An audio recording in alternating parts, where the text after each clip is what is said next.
Hey, what's going on everybody? My name is Strike and welcome back to another brand new video. And today this will be the final episode of Five Nights at Freddy's Sister Location. That's right folks, this will be the final custom night and it's called Golden Freddy. And I am not going to be talking out throughout the game because I'm going to be focusing on beating the game.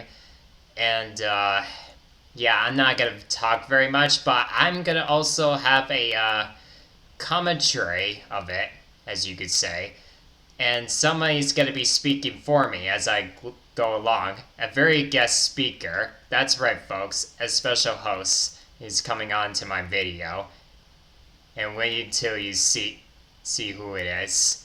So either way, enjoy the video, guys.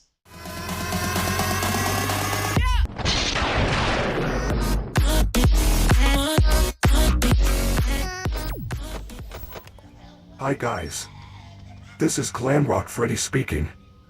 Strike wanted me to do a kind of a developer commentary about this, and he wanted me to speak for him because he was too busy concentrating to be able to talk while he was playing, and he apologizes. So here are his words.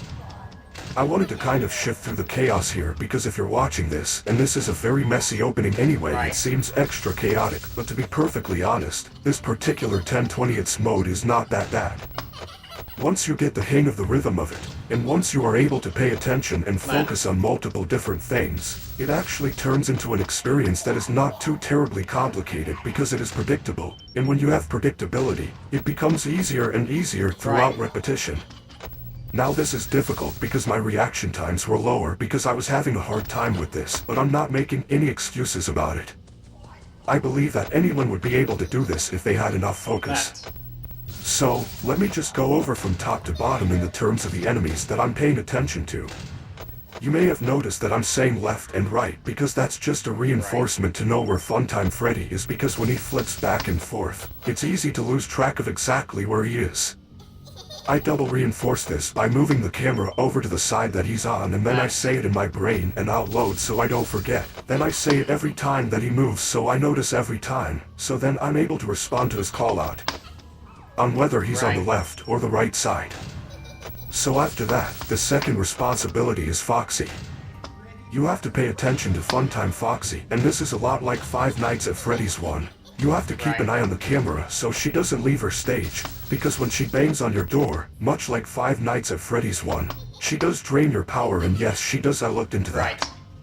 Now, not as much as the original game. She only drains like 2 to 3% as far as I know, but it still is important to pay attention to her and to keep track of her so he doesn't leave her stage much and go bang on your door a whole lot through the whole night. Now, this is difficult because the more you flip up your screen, the more you have to risk looking at Yendo, and Yendo is probably the thing that makes this the most difficult. If Yendo wasn't there, this would be so much easier. Because Yendo is like a reaction time test. If you flip the screen down and he's there, you have to flip the screen back up, but there's also a very small chance I believe that he's not there, and if your finger is twitchy, you'll flip the screen back up, and that's what I mean by slope.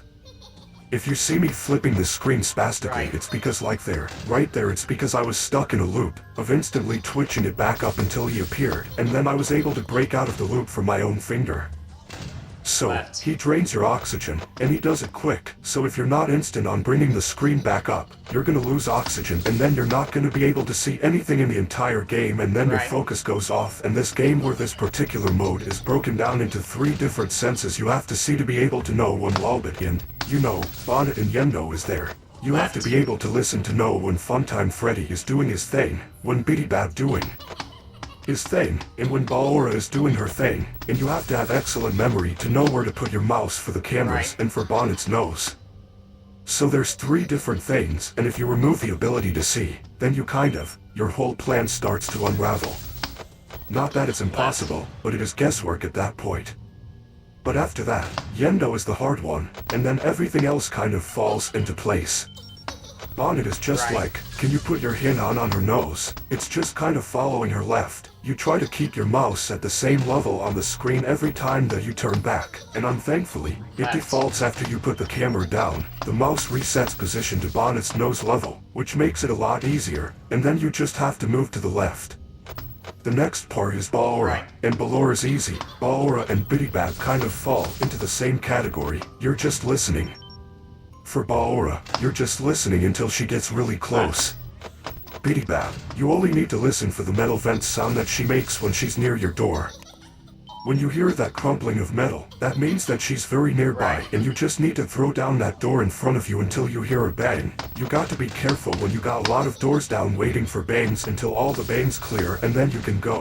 And then the next thing that you have to worry about is in part and conjoined with flipping up the screen for Foxy. That's the Electrobab and the Minirenas that are messing with your power and with your air, so, thankfully. This is where the pattern comes in. They do go in a pattern. You can get them so they sync up at the exact same time, and then you can take care of them both at once, and it makes it a lot easier for me because that's one more variable that I don't have to watch out for.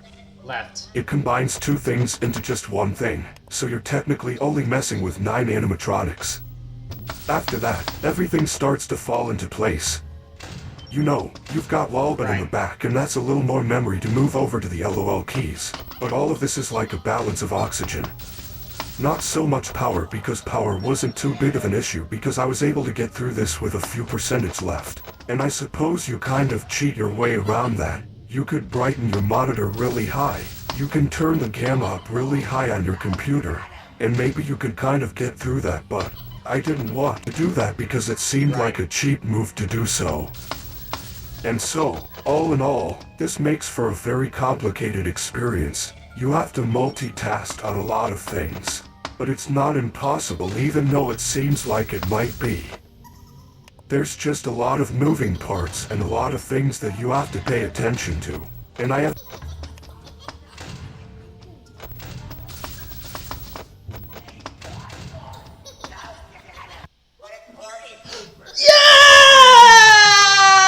Yes!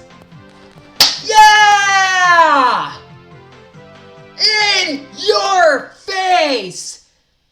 Yeah! Father, Oh my it's gosh. me, Michael.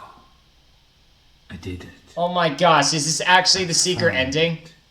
It was right where you said it would be. They were all there. They didn't recognize me at first, but then they thought I was you. And I found her. I put her back together, just like you asked me to. She's free now. But something is wrong with me. I should be dead, but I'm not. I've been living in shadows. There is only one thing left for me to do. I'm going to come find you. What do you mean you come to find him? I'm going to come find you. Oh, that was Springtrap. Oh my gosh, I can't even believe I actually beat this. After a few days of stress. So, there you have it, guys. I managed to complete this and able to get the secret ending of it. Oh my gosh. I am never, ever doing this again. Ever. So look at that. We just beat all of the nights. And there's all the stars. Alright.